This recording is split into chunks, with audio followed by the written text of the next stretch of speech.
دوهمه ساحه چې موږ تاسې په دغه کې وایو په ورډ ډاکومنټ کې وایو د پکچر څخه وروسته انسرټ ته راځم هغه شیپونه مختلف ډولونه ته غواړي چې جوړ کړي. مثلا پر دې شیپ باندې زه کلیک کوم، مثلا دا یو شیپ دی، دا زه جوړوم، یا مثلا دا د منځه وړم راځم بیرته و انسرټ ته پر انسرټ باندې کلیک کوم، مثلا یو شیطان جوړوم مثال دغه، مثلا دا یو مخ دی. دا چې څه رقم تغییر او تبدیل په دې ځای کې راځي بیرته عینا دغه رقم منیو لکه په عکس چې کوم منیو وه ډېره ساحه یې سره یو رقم ده. یعنې تاسو کولی شئ چې په یو وخت کې 2 شیپه 3 شیپه 10 شیپه جوړ کړئ. دا شیپ چې دی شیپ خپله د عکس په رقم شکل لري. د هغه رقم تغییر او تبدیل راوستلی شئ. ځینې دغه تغییرات چې دي دا به اوس ووایو او په دې خاطر باندې وایم چې دغه دی یو څه ځنډېدلی دی در باندې ناوخت خو به نه وي. نو کولی شو چې په دې ځای کې شیپ ور واچوو. مثلا کم شیپ ته غواړئ چې انتخاب یې کړئ، راځئ مثلا یو شیپ انتخابوئ.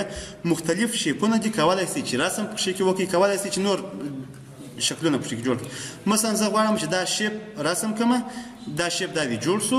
کله چې دا شیپ جوړ شو د دې سره ډایرکټ دا ساحه خلاصه شوله. دا معنی چې یعنې د دې شیپ مربوط زه غواړم چې تغییر او تبدیل پکښې کې راولم په دې شیپ کې. که چیرې رایټ کلیک پر وکړم په دې ځای کې هم کولی شم چې ټکسټ ور واچوم، یعنی خط پر ولیکم.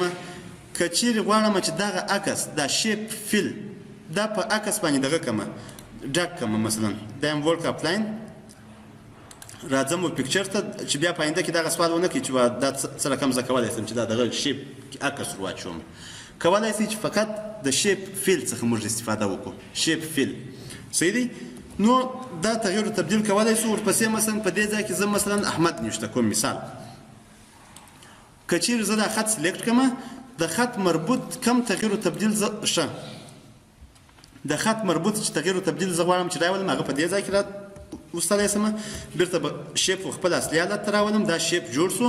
کله چې جوړ شو غواړم چې مثلا یو بل شیپ رسم کړم، هغه شیپ پر خپل عادت باندې پاتې دا مثلا بل شیپ شو. کولی شم چې بل شیپ ور واچوم.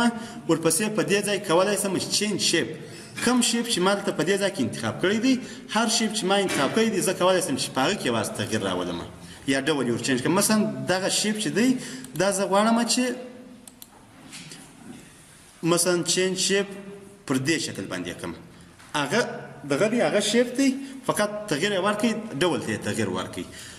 ورپسې ځینې وخت تاسو غواړئ چې دغه پاینټونه یې ور ایډیټ کړئ. مثلا پر دې رقم غواړئ چې دا شیپ راولئ، پر دې رقم باندې ښکاره کړئ. یا مثلا دا شیپ دی زه غواړم چې د دې پاینټونه ور دغه کړم، ایډیټ پاینټس. دا تقریبا دا رقم شو لکه دغه چې داسې کټ شوی چې دا رقم دغه شو. دا تغییر او تبدیل دا لکه ګرافیکس چې تاسو کوئ، په ګرافیکس کې چې تاسو تغییر راولئ. دا موږ ډېر دغه چې دی ډېر کار چې دی هغه په پاور پاینټ کې موږ ډېر استفاده ځینې کوو دا شیپو څخه. خو د پاور پاینټ کې ټوله نه وایم، دلته یې اوس درته وایم چې په پاور پاینټ کې بیا پوښتنه ونه کوي. سمه ده. ورپسې مثلا دغه شیپ دی، په دې شیپ کې دغه ساحه چې ده په دې ځای کې ډرا ټکسټ باکس څخه هدف دا دی یو خو زه غواړم چې په دې ځای کې ټکسټ ولیکم، دا پر دغه شیپ باندې لیکل کېږي. د ډرا ټکسټ باکس څخه هدف دا دی کله چې موږ تاسو کمپیوټر دا چالان کړو زموږ څخه پاسورډ غواړي. پاسورډ په کوم ځای کې غواړي؟ یو کوچنی سپین باکس دی، دې ته ټکسټ باکس ویل کېږي چې موږ تاسو ټکسټ پکښې ولیکلی شو. په دې ځای کې زه راځم کلیک پر کوم یو کوچنی ټکسټ باکس دغه کوم. اوس په دې ځای کې زه کولی شم چې خط پکښې ولیکم. صحیح دی. دا په دې ټکسټ باکس کې لیکل شوی دی. بیرته کنټرول زیډ پر وامه چې خپل اصلي حالت ته راسي، شیپ سلیکټ کوم. اوس په دې شیپ کې کوم رنګ زه غواړم چې مثلا دا رنګ غواړم، مختلف رنګونه دي. یا مثلا پر دې شکل باندې ښه دا اوس نه دغه کېږي، نه ښکاره کېږي. کوم رنګ چې مو خوښ وي هغه رنګونه کولی شو چې سلیکټ یې کړو پکښې کې.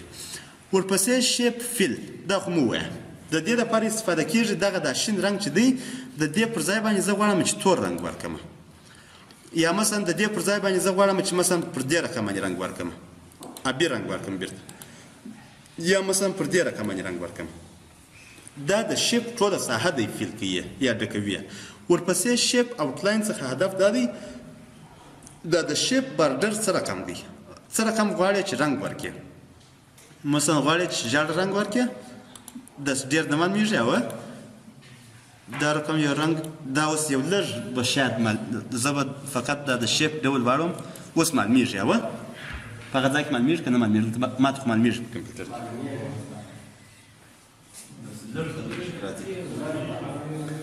یو بل رنګ به انتخاب کړم، سور رنګ ولا شوروي رنګ معلومیږي که اوس هم نه معلومیږي؟ ښه خیر.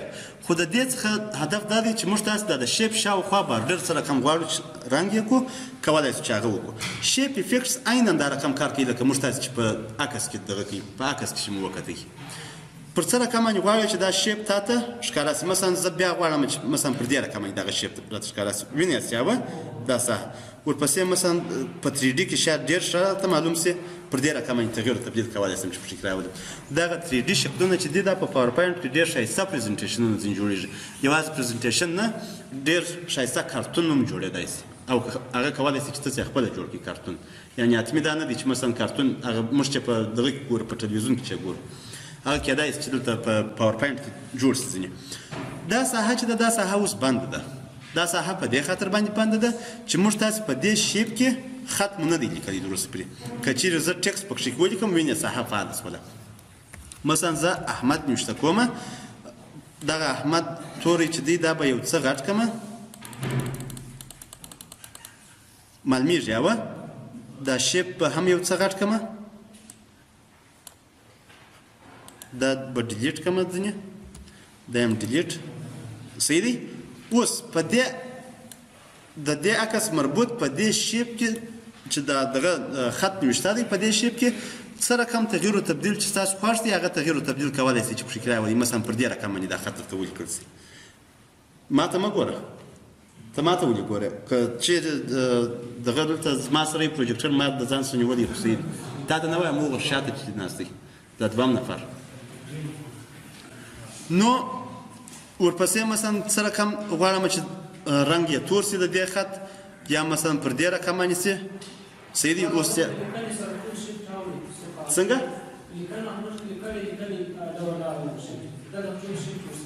شیفټ نور سره راوړي. دا په دې خاطر باندې چې موږ تاسې زه به دغه کړم، دا دی بیرته خپل اصلي حالت ته راوړي.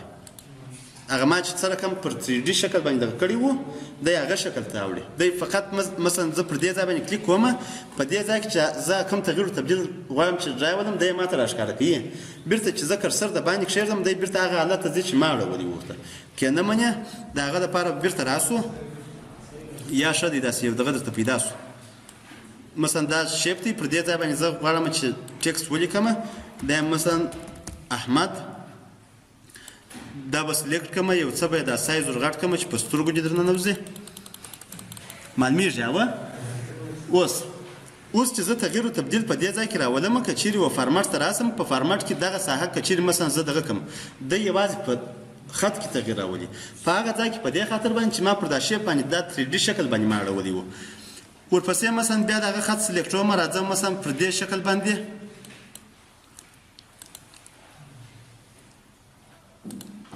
فقط ما دغه دغه څه رقم اوټلاین زه غواړم چې ولیکم، خو زه به یو وار د دې دپاره دا خط به یو ښه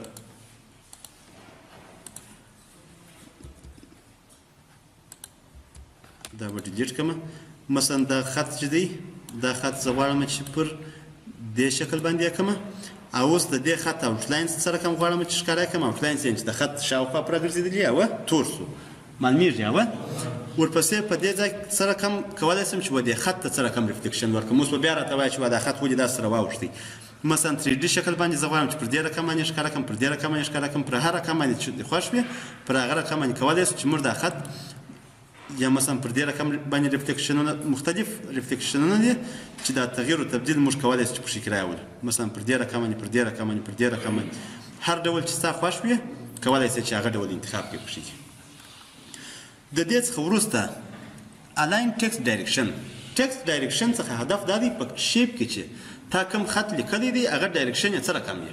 مثلا هورایزنټل، روټیټ، مثلا پر دې رقم باندې غواړې چې دغه یې کې ښه، دا به کنټرول زیډ کړم.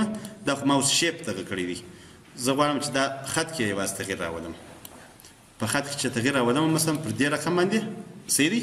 او که چیرې ستا هدف دا وي چې ټوله شیپ ته تغییر او تبدیل پکښې راولې، د هغه لپاره موږ کولی شو چې شیپ سلیکټ کړو، راځم ډایرکشن ورکوم مثلا هورایزنټل، مثلا پر دې ډول باندې مثلا پر دې رقم باندې پر کوم ډول باندې چې ستا خوښ دی پر هغه ډول باندې کولی شي چې دا شیپ تا ته ډسپلی شي. ورپسې الاین ټیکسټ چې دی د دې څخه هدف دا دی چې په دغه شیپ کې ته دا خط په کم ځای کې غواړې، په سنټر کې نوشته کې، په سر کې نوشته کې، لاندې نوشته کې، په کومه ساحه کې.